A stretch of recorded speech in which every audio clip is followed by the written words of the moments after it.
Residuos nucleares arrojados al mar. Este fue el panorama de la gestión de residuos durante décadas. Activistas de Greenpeace intentaron impedir esto, en vano.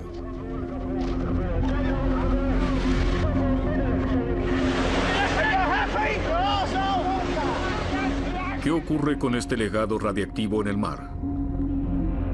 Investigamos durante un año. Intentamos averiguar qué fue de los barriles de residuos nucleares. Descubrimos también conductos, a través de los cuales se bombean los residuos nucleares al mar. Visitamos mercados de pescado. Hablamos con expertos. Los tóxicos se concentran en la cadena alimentaria.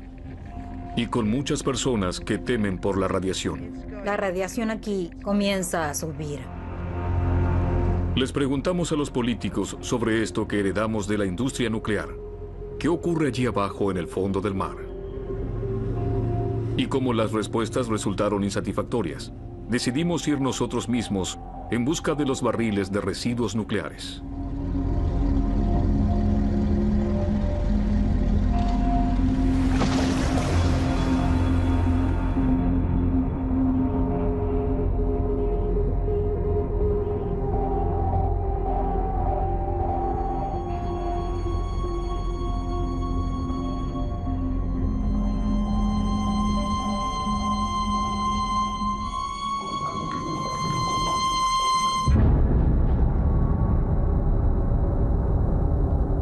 Examinamos el pasado a fondo. Queremos saber dónde y qué se irradia frente a las costas de Europa.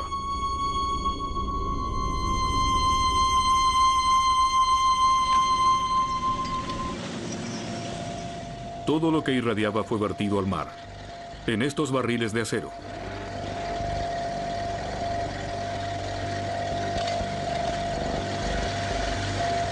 Contenían residuos de baja actividad provenientes de hospitales, así como también desechos radiactivos de las centrales nucleares de Europa.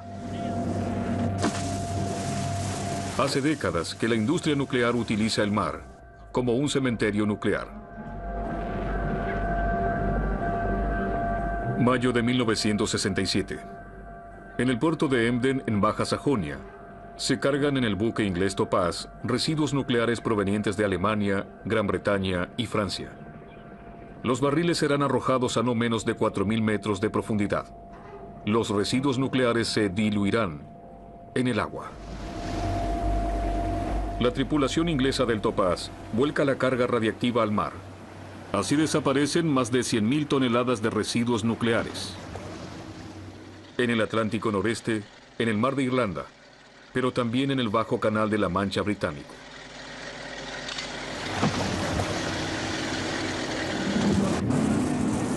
Luego, a mediados de 1970, Greenpeace llama la atención por primera vez sobre estos vertidos con acciones. Europa se escandaliza.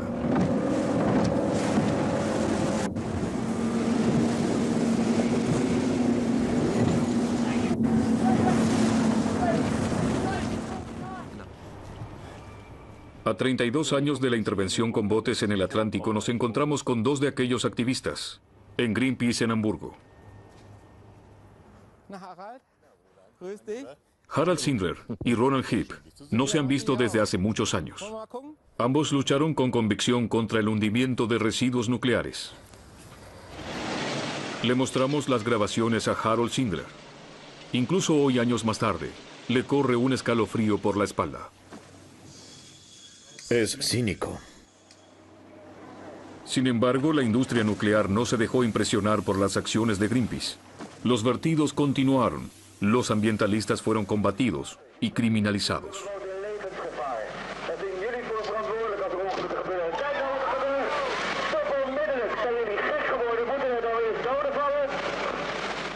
Luego fuimos capturados en el barco y encerrados en la proa. Y así continuaban los hundimientos. Todo eso lo podíamos escuchar y entonces ocurría lo que acabábamos de ver, que el barco era interceptado por un bote y a continuación se interrumpía la acción. Era muy peligroso y la gente podía haber sido herida levemente o de muerte. Han pasado más de 3 décadas desde estos acontecimientos. ¿Qué ha ocurrido desde entonces con los residuos nucleares allí abajo en el fondo del mar? ¿Quién sabe más sobre esto? En Londres encontramos a John Large, físico nuclear.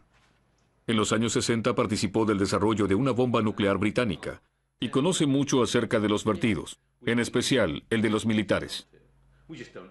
Large posee un souvenir fuera de lo común, una barra de combustible nuclear no radiactivo de la central de Sellafield. Tales barras de combustible eran sumergidas en las profundidades. Este hombre nos cuenta algo sorprendente. Los marineros a bordo estaban expuestos sin protección a la radioactividad de los barriles. Cuanto más tiempo esos hombres recibían la radiación, más urgente se tornaba para el capitán arribar al vertedero más próximo que había sido asignado. Si el barco se atrasaba a causa de mal tiempo o sufría alguna dificultad, entonces para el capitán ya no se trataba de llegar al destino asignado. En caso de que sus hombres o incluso él hubieran alcanzado la dosis máxima de radiación, los contenedores se arrojaban al mar sin importar dónde. Así que no hay certeza de que las indicaciones cartográficas sean las correctas. ¿Cómo se supone entonces que tales barriles puedan ser encontrados alguna vez, por ejemplo, para mediciones de control? Un vistazo a los registros de vertederos oficiales británicos refuerza la duda acerca de la veracidad de los datos. Bajo coordenadas o profundidad del mar se encuentra frecuentemente la indicación desconocido. Peor aún, incluso en el caso de datos acerca de la radiación se lee una y otra vez desconocido, desconocido, desconocido.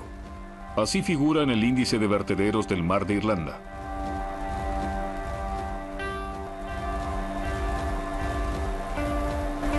Este es el Centro de Energía Atómica británico Sellafield. También de aquí provinieron desechos nucleares que desaparecieron en el mar de Irlanda, en el Canal de la Mancha y en el Atlántico.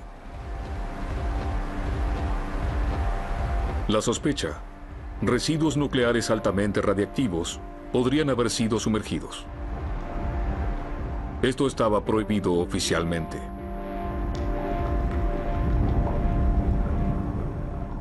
Si observa los registros, es decir, el análisis del material y el de los barriles, excluyendo los sitios de pruebas nucleares, entonces no cabe duda para mí que fueron arrojados al mar desechos altamente radioactivos.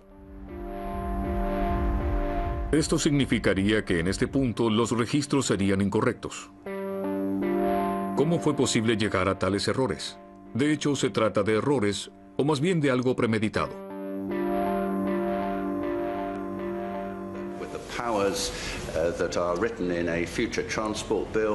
El británico Michael Mitchell puede tal vez saber más sobre esto. Fue ministro de Medio Ambiente entre 1997 y 2003. Tenía una visión crítica respecto de la política de vertederos.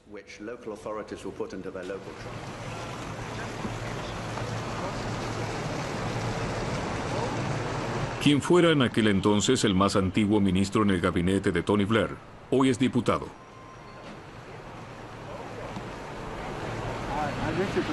Le mostramos los registros. ¿Quién completó con datos erróneos? ¿Quién sabía acaso algo de los vertederos? Me temo que había un acuerdo entre el Ministerio de Defensa, las Fuerzas Armadas y la industria nuclear. Nadie debía saber sobre los vertidos. Por eso es imposible hoy en día averiguar dónde y sobre todo qué fue vertido exactamente. Si bien sabemos aproximadamente dónde se puede hallar algo, una vez más, no sabemos exactamente dónde ni sobre todo cuánto. Por consiguiente, tampoco podemos decir con exactitud nada acerca de los efectos que deban tenerse en cuenta dentro de décadas o incluso de siglos. A mi juicio, eso fue una especie de conspiración. Ni siquiera Greenpeace imaginaba en aquel entonces que esto podía ser tan grave. Pero las protestas tuvieron éxito. En el año 1993 se prohibieron a nivel mundial los vertederos de residuos nucleares. Activistas de Greenpeace fueron homenajeados como héroes. Por ejemplo, aquí en el municipio español de Vigo. Durante más de medio siglo se habían arrojado contenedores de residuos nucleares al mar, bajo el lema: la solución a la contaminación es la dilución. ¿La solución del problema es la dilución? Existe una presunción errónea fundamental. Se creía que al arrojar desechos radioactivos al mar y diluirse en miles de litros de agua, la radioactividad desaparecía. Si usted vierte residuos radioactivos y los disuelve en toneladas y toneladas de agua, ya no queda expuesto a esa radiación. Pero esto resultó ser erróneo y fue comprobado más de una vez.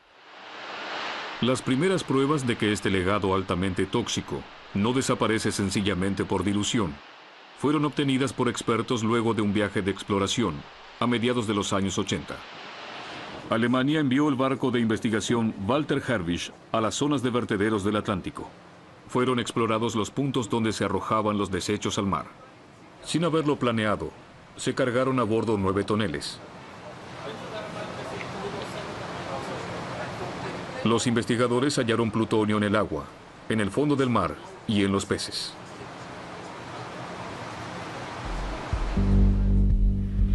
Según los papeles internos de las autoridades de energía atómica de la OIEA, altas concentraciones de plutonio en las zonas de hundimiento sugieren que hubo fugas de los barriles. Mónaco, sede del Laboratorio Marino de las Autoridades Internacionales de Energía Nuclear de la OIEA. Aquí hallamos biólogos que investigan los peligros de desechos nucleares en el mar. El director del laboratorio es el Dr. Helmut Nies.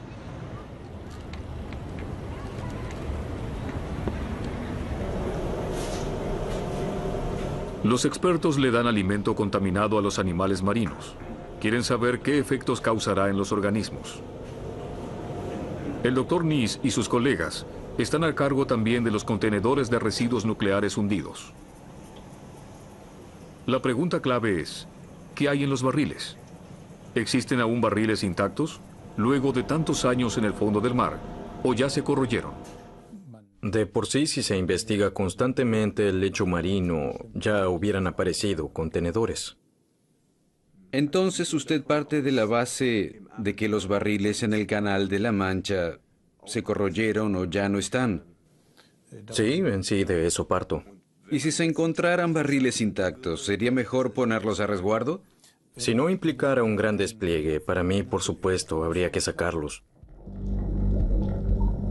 Desde hace 12 años, no hay nuevas investigaciones en las zonas de vertidos.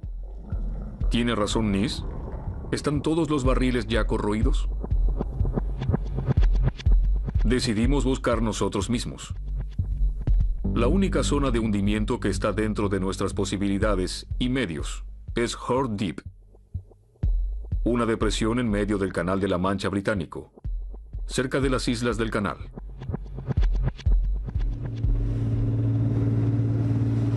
Rentamos un bote.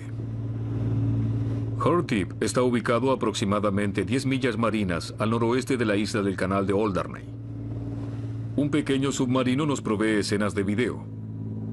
Prácticamente no se puede maniobrar el dispositivo, ya que el Canal de la Mancha es conocido por sus fuertes corrientes.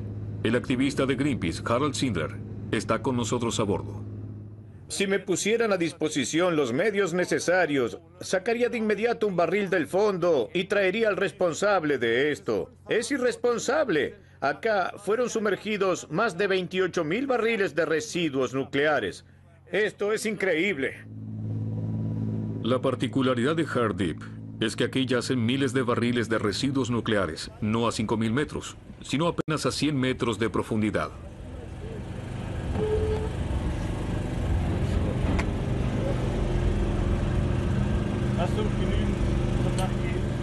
La tensión aumenta.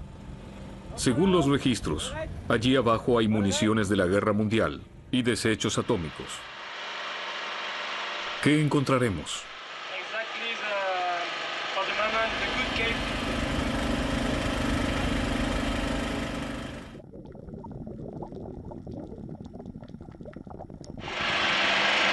beschrijven het kabelbos. Ja, gib mir mal.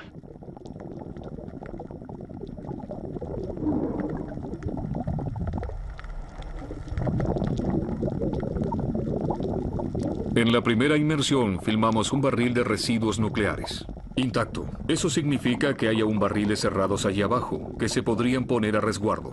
Por supuesto que no estamos autorizados a sacar ese contenedor.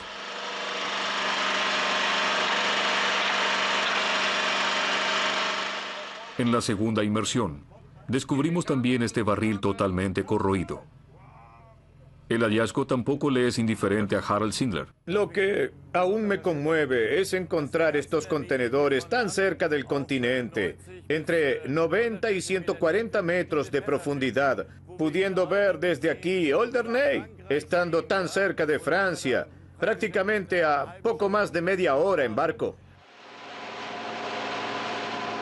Regresamos a Alderney. Pero, ¿qué significa nuestro hallazgo para los habitantes de la isla?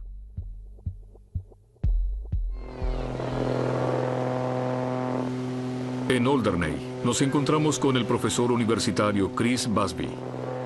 Hace décadas, este físico ya había estado aquí. En aquel entonces, un médico le había pedido que fuera. En la isla aparentemente había muchas afecciones cancerígenas poco usuales. Hace muchos años que Busby lucha contra los peligros de la radiación nuclear. Se lo conoce como niño terrible, inflexible e incómodo. Alguien a quien las autoridades prefieren estigmatizar a escuchar sus agudas apreciaciones. Alderney es un lugar tranquilo. El tiempo transcurre más lento que en cualquier otro sitio. Lo habitan 2.400 personas.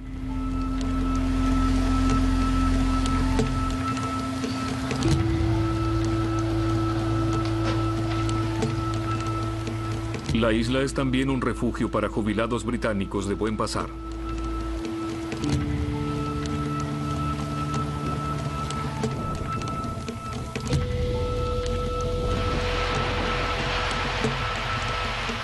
Pero este lugar no es tan idílico seguramente como parece a primera vista.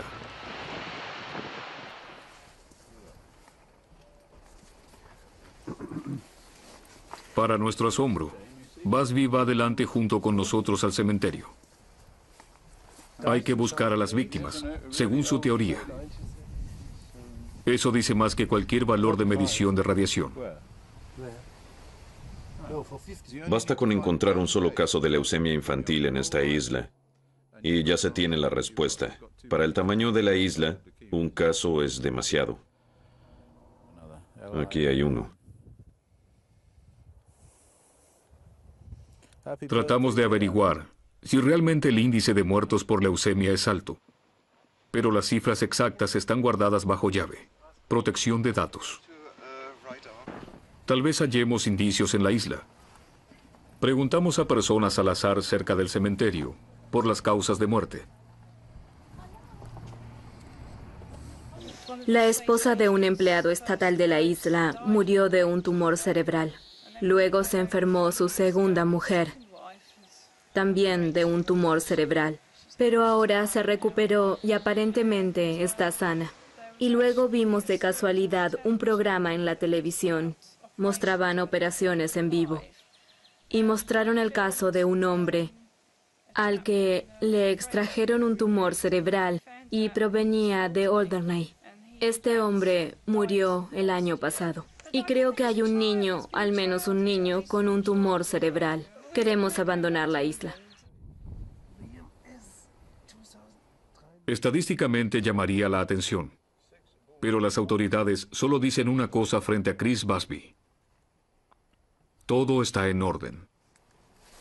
Por acá.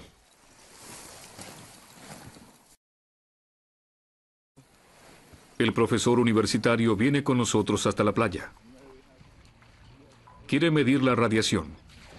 Las autoridades británicas responsables argumentan que la cantidad e intensidad de radiación es demasiado baja como para poner en peligro a las personas. Ya se sabe desde los años 80 que todo material que fuera arrojado al mar vuelve a la Tierra. Y esto se debe a que las pequeñas partículas en el fondo del mar atraen la radiactividad atraen el plutonio, el cesio y también a otros elementos. El profesor universitario Busby quiere permanecer afuera. La noche se acerca. También la bajamar.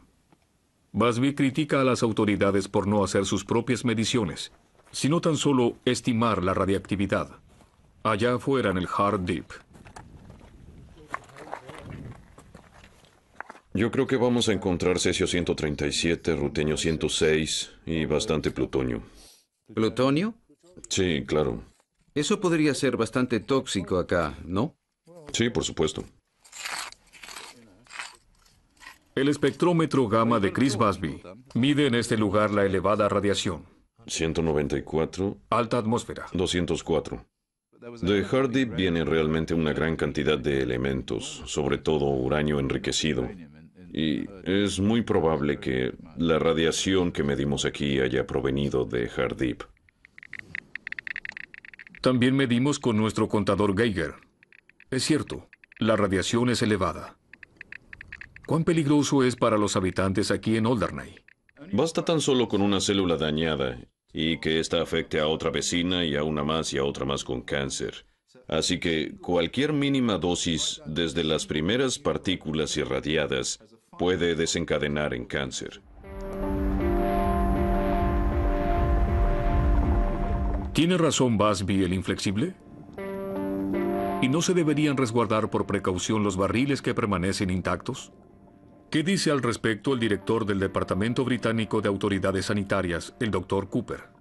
No creo que los contenedores en Hard Deep representen un riesgo muy significativo. ¿Incluso estando a 100 metros de profundidad? Lógicamente es algo que ya no se haría más hoy en día. Yo creo que la mejor solución es dejar los barriles donde están. Interrogamos a las autoridades responsables de energía nuclear. ¿Cómo se evalúan allí los peligros de barriles arrojados al mar? Vimos que la capacidad de dilución del agua marina es descomunal. Esto lo vimos en los sistemas de drenaje que fueron implementados por Sellafield o por la Hague, estando a la deriva durante años, de forma tal que si el agua no fuera de mar, serviría incluso como agua potable. Pero también coexiste la opinión exactamente opuesta. El profesor universitario Klaus Gruppen publicó trabajos canónicos sobre protección contra la radiación. ¿Se diluye todo en el mar hasta alcanzar niveles de agua potable y todo está en orden?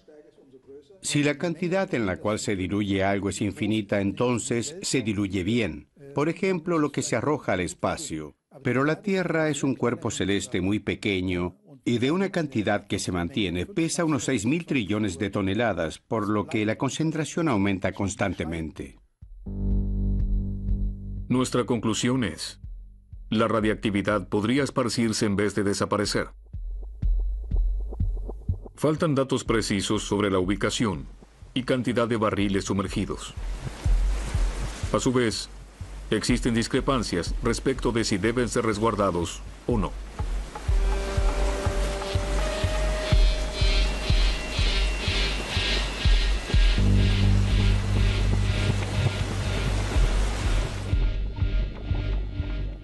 En 1993, se prohibió mundialmente arrojar residuos nucleares al mar, pero la industria nuclear halló otros caminos.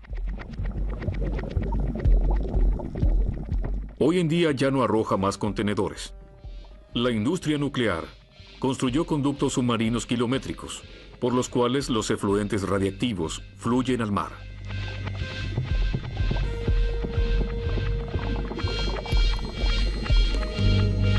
Uno de estos conductos se encuentra en Normandía. Proviene del centro de reprocesado de La Hague. También aquí protestó Greenpeace. Bajo el agua.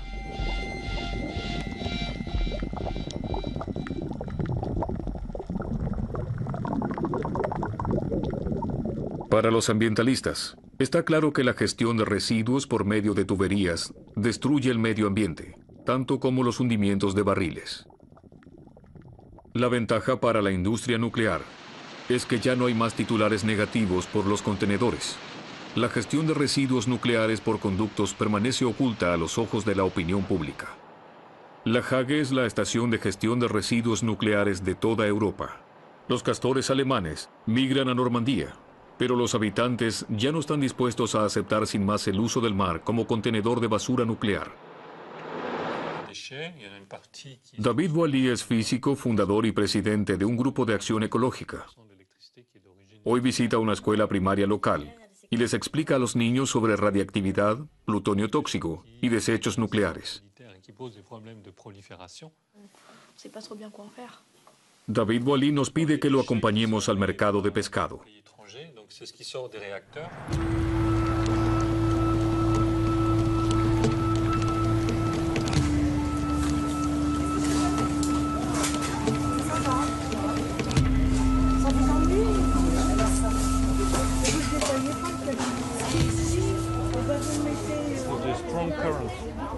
El físico objeta los criterios para evaluar la salud en animales marinos. Opina que desde lo ocurrido en Fukushima, es necesario repensar algunas cuestiones. Ya no se puede afirmar tan fácilmente agua limpia, pez limpio, pez sano. Algunos peces están contaminados, otros no. Es más difícil de medir esto en peces, ya que no permanecen en un lugar. Un pez tal vez se alimentó en un lugar contaminado y luego se fue. También hay mejillones contaminados radiactivamente. ¿Qué es lo que se puede encontrar en los mejillones? Se podrían encontrar elementos radiactivos como yodo o cobalto. O tal vez no se encuentre nada. Es como un juego de azar. Los residuos tóxicos del reprocesamiento de la Hague hace tiempo que dejaron de ser un problema local en Normandía. Según Boily, la contaminación marina es un problema europeo. Si se calculan los daños en comparación con las ventajas, el nivel de utilidad resulta en resumen cero. Localmente es posible que se creen puestos de trabajo, pero los daños al medio ambiente son mucho mayores. Es un gran pecado. Boily nos acompaña hasta Ostende, Bélgica, a 400 kilómetros de la Hague. Quiere mostrarnos cuán lejos llegaron los tóxicos radiactivos, ya que se puede calcular perfectamente su procedencia. Se encuentra con un activista belga. Recolecta unas plantas acuáticas llamadas hosteras. Los activistas ambientales desconfían de las mediciones de los operadores de las centrales nucleares.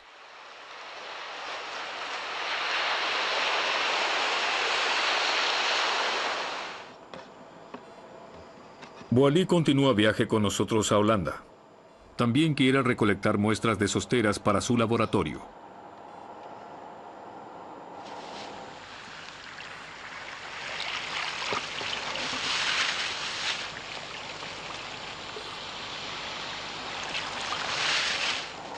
Tengo también un poco de sostera de Alemania que nos fue enviado por un colega que reside allí.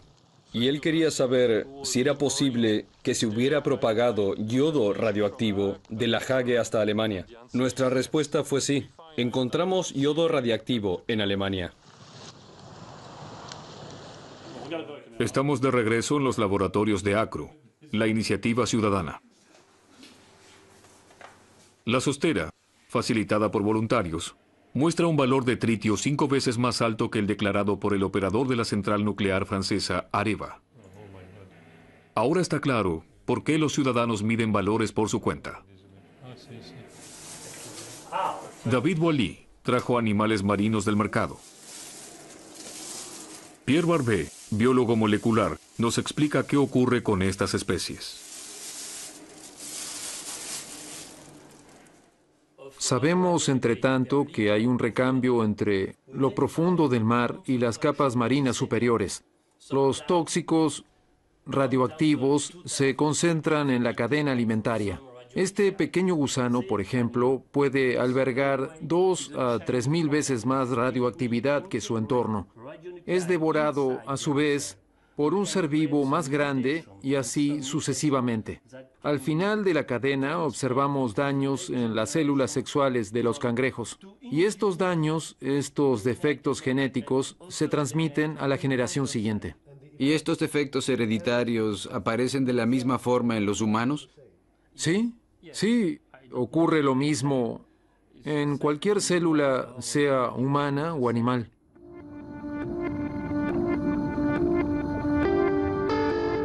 Frente a la costa europea.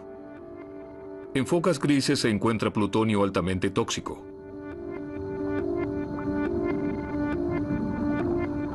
En marsopas se halla cesio radiactivo.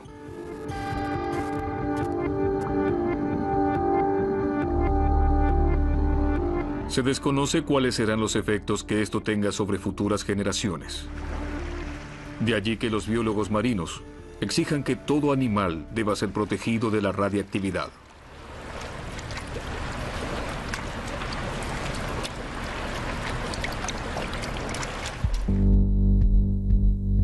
Pero cuán peligrosos son los residuos tóxicos para nuestra especie humana. Buscamos respuesta a este interrogante en Gran Bretaña, en Sellafield, ya que de allí provienen las denuncias más alarmantes. En el norte de Inglaterra se encuentra el segundo conducto de eliminación de desechos nucleares más grande de Europa.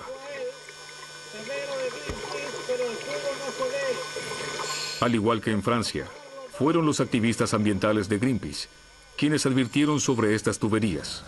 Esto fue en 1997. Estaba presente Sean Burney, que en aquel entonces tenía 35 años de edad.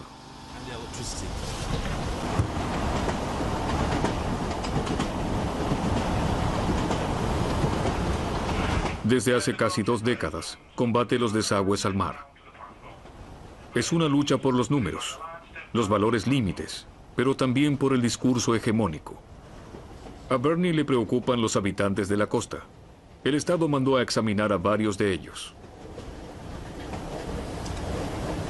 A lo largo de la costa vive mucha gente en estas pequeñas viviendas. Pertenecen a los denominados grupos de riesgo. Estas personas son las más perjudicadas. Viven justo frente al mar y están diariamente expuestas al mar y a todo lo que viene de él. Sus casas están repletas de polvo de plutonio. Sus cuerpos poseen radioactividad, tienen incluso plutonio en los dientes. Y cuanto más cerca de Sellafield se reside, más plutonio se tiene en los dientes. El conducto de Sellafield solo se puede observar bien desde el aire. Ahora bien, ¿cómo pudo la empresa de gestión de residuos eludir la prohibición de eliminación de desechos al mar? Se la continúa haciendo tanto como antes. Los operadores de centrales nucleares argumentan que la eliminación se efectúa mayormente por tierra, y eso es legal. Las autoridades lo aprobaron. ¿Hay alguna razón científica o lógica por la cual los contenedores están prohibidos, pero no así los conductos terrestres? Creo que más bien se trata de una cuestión filosófica. Para Wolfgang Rennenberg, no se trata de una cuestión filosófica. Fue jefe del Departamento de Seguridad de Reactores en el Ministerio Federal de Medio Ambiente y es experto en gestiones de residuos radiactivos. No hay una explicación lógica. Se esconden, en definitiva, motivos económicos. La pregunta es, ¿cuánto más caro sería, por ejemplo, instalar filtros que hagan que los vertidos sean casi inocuos? Posiblemente no cerrarían los números. Creo que esto es lo que se esconde detrás del asunto. No se evidencian motivos físicos o motivos de otra índole. Diariamente fluye caldo radiactivo al mar de Irlanda. Los desechos nucleares de Sellafield están siendo hallados en la costa noruega. Entre tanto, se les está advirtiendo a los lugareños que habitan estas costas de Sellafield sobre la seguridad. Los colaboradores de Sellafield muestran presencia. Los operadores de las centrales nucleares y las autoridades aseveran: no existen riesgos, se controla y supervisa constantemente. Al mismo tiempo se encuentra diariamente plutonio. También aquí retornan los tóxicos del mar. Se lavan, se secan y quedan en la costa. La playa de Sellafield fue distinguida como una de las más limpias de Europa. Pero Janine Alice Smith una mujer de los Países Bajos que vive hace varias décadas en el interior de Sellafield. Está convencida de que las autoridades minimizan el problema de la radiactividad, así como también que su pequeño hijo enfermó de leucemia por el plutonio encontrado en el lugar. Nos gustaba ir con frecuencia a la playa. Nuestras vacaciones de verano eran largas. Mi esposo era docente. Y como a todo bebé le gustaba jugar con la arena, pasársela por el cabello y llevársela a la boca. A los 12 años contrajo leucemia.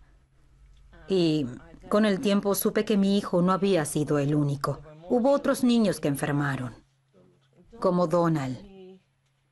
En su caso se había detectado leucemia tempranamente y mejoró, pero a los 19 años la leucemia reapareció, decidió suicidarse, se colgó.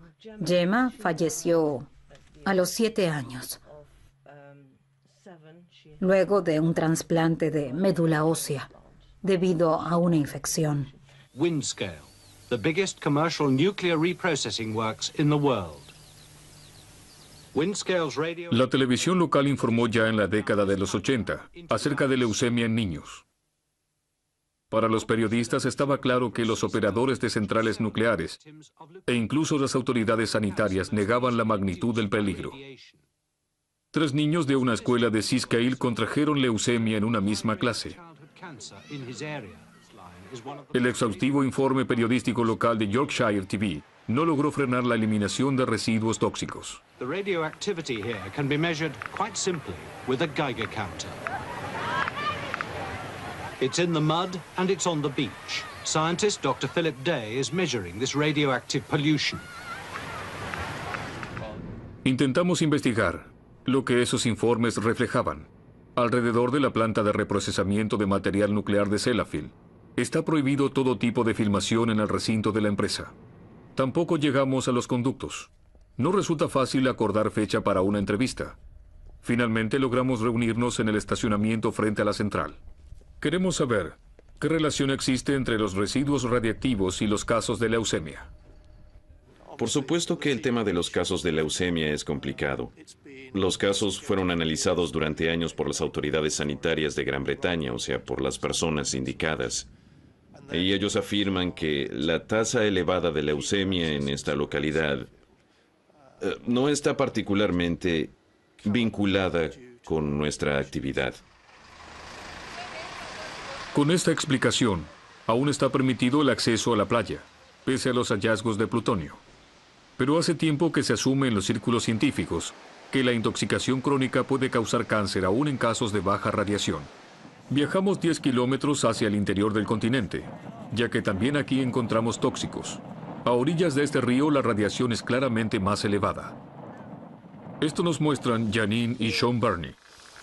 Aquí comienza a subir, a más o menos 30 cuentas por segundo.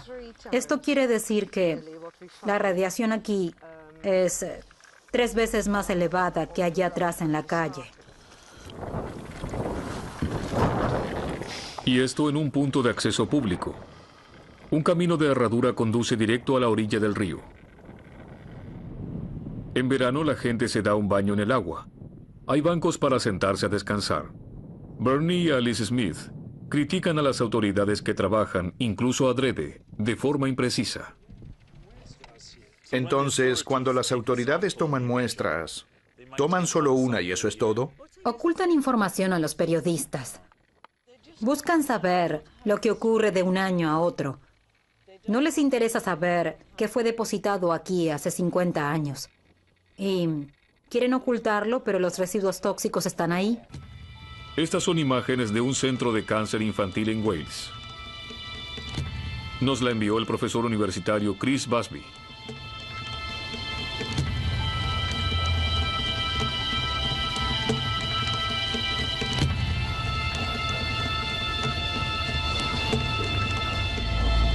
Los médicos aquí registran un incremento continuo de leucemia infantil en las últimas décadas. Para estos pequeños el tratamiento es una tortura. Están convencidos que la leucemia proviene de Sellafield. Por esto mismo, Chris Busby nos pidió que lo visitemos. Justo con su compañero de lucha, Richard Bramhall, nos cuenta una historia increíble. El número de enfermos de cáncer en los alrededores de Sellafield es 10 veces más alto que en el resto del país. Hacen todo lo posible por esconder la verdad, pero llegaron a nuestras manos los registros y cifras de cáncer de Wales. Tal vez hubo alguien con un poco de conciencia. La House of Lords se negó por último a publicar las cifras actuales de cáncer infantil. Protección de datos. ¿Y qué sucede con la industria nuclear? Toma decisiones entre enfermedades cancerígenas y costos. Textualmente, el despliegue para proteger a la gente de la radiación debe también contemplar cuestiones de costos. ¿Esto es realmente así? Queremos consultarle al Ministerio de Salud británico. Para bajar más la radiación, habría que invertir más dinero que podría ser utilizado en otra parte. Debemos hacer un balance, de eso se trata. Esto significa, digamos, que se acepta una determinada cantidad de muertos de cáncer por la radiación para mantener los costos lo más bajo posible al evacuar los residuos nucleares al mar. Usted hace esa comparación. Yo cito sus palabras. Bueno, no es ni más ni menos que lo que ocurre con otras cuestiones de la sociedad. Sellafield y La Hague demuestran que la gestión de residuos al mar fue y es un error. Sin embargo, nadie quiere aceptarlo de parte de las autoridades, porque entonces habría que enfrentarse a cuestiones difíciles, como por ejemplo, ¿quién mintió? ¿Qué se puede salvar aún? ¿Y quién debe pagarlo? Desde los vertederos en el Atlántico Noreste hasta las costas de Noruega, el legado nuclear de barriles y conductos es un problema ignorado expresamente. Esto podría resolverse obturando los conductos y poniendo a resguardo donde fuera posible los barriles intactos.